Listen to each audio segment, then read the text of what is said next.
ఈరోజు రాష్ట్రంలో ఒక్కసారి చూస్తే దారి తప్పిన రాష్ట్రాన్ని సరైన దారిలో పెట్టడానికి అహర్నిశలు గౌరవ ముఖ్యమంత్రి గారు పనిచేస్తున్నారు.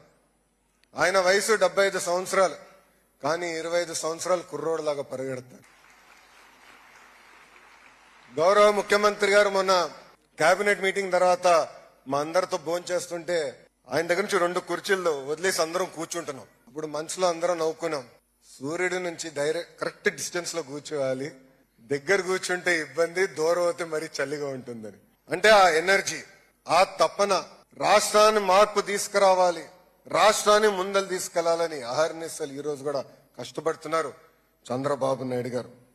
ఈరోజు స్పీడ్ ఆఫ్ డూయింగ్ బిజినెస్ లో సింగపూర్ ను ఒక రోల్ మోడల్ గా మేము తీసుకుంటున్నాం. ఎప్పుడు లేని విధంగా ఈ రోజు ఆంధ్ర రాష్ట్రానికి పెద్ద ఎత్తున పెట్టుబడులు వస్తున్నాయి. ఒకే రాష్ట్రం ఒకే రాజధాని కానీ అభివృద్ధి వికేంద్రీకరణ అనే నినాదంతో మేము ముందరికెళ్తున్నాం. టీజీ భరత్ గారు ఉన్నారు ఇండస్ట్రీస్ మంత్రిగా.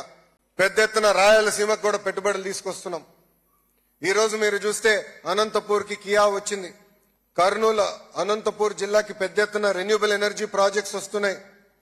ఏకంగా కర్నూలు పట్టణానికి ఒక మొబిలిటీ వ్యాలీగా ప్రకటించి పెద్ద ఎత్తున ఈరోజు పెట్టుబడులు తీసుకొస్తున్నాం. ఇంతేకాదు కడప చిత్తూరులో ఎలక్ట్రానిక్స్ మ్యానుఫ్యాక్చరింగ్ కంపెనీ, నెల్లూరుకి ఇప్పటికే పెద్ద ఎత్తున పరిశ్రమలు వచ్చినాయి, ముందలు కూడా వస్తాయి. ప్రకాశం జిల్లాని ఏకంగా సిబిజీ హబ్ గా మేము నియమించుకున్నాం.